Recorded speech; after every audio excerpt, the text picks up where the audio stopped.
కుటుంబంలో ప్రెగ్నెన్సీ అనగానే చాలా సంతోషకరమైన వార్త. ఎస్పెషల్లీ ఆడవారికి. కానీ ఈ ప్రెగ్నెన్సీలో వచ్చే హార్మోన్స్ మార్పుల వలన శరీరం మీద చాలా మార్పులు వస్తూ ఉంటాయి. దాంట్లో వచ్చే మొట్టమొదటి మార్పు స్ట్రెచ్ మార్క్స్.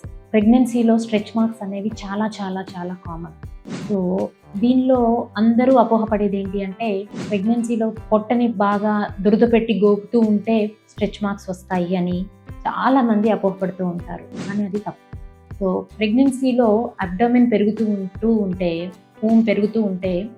స్కిన్ స్ట్రెచ్ అవుతూ ఉంటుంది. స్ట్రెచ్ అయినప్పుడు, ఓవర్గా స్ట్రెచ్ అయినప్పుడు డెర్మిస్లో కొలాజన్, ఎలాస్టిన్ అనే ఫైబర్స్ ఉంటాయండి.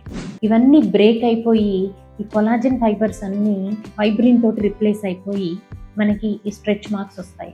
సో మరి వీటిని మనము ఎలా నివారించవచ్చు?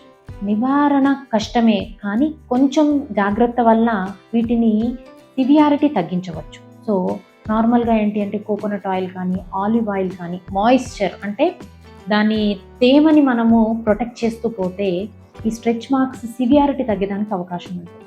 సో దాన్ని ఎలా చేయొచ్చు?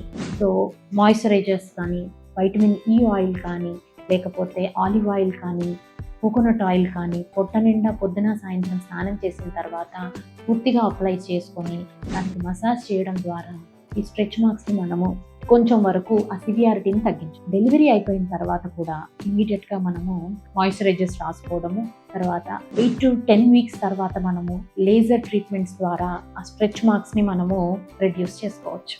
సో ప్రెగ్నెన్సీని మీరు ఎంత మధురంగా ఎంజాయ్ చేస్తారో, దానిలోంచి వచ్చే కాంప్లికేషన్స్ని కానీ, సైడ్ ఎఫెక్ట్స్ని కూడా మనము ముందుగా జాగ్రత్త తీసుకోవడం ద్వారా నివారించుకోవచ్చు.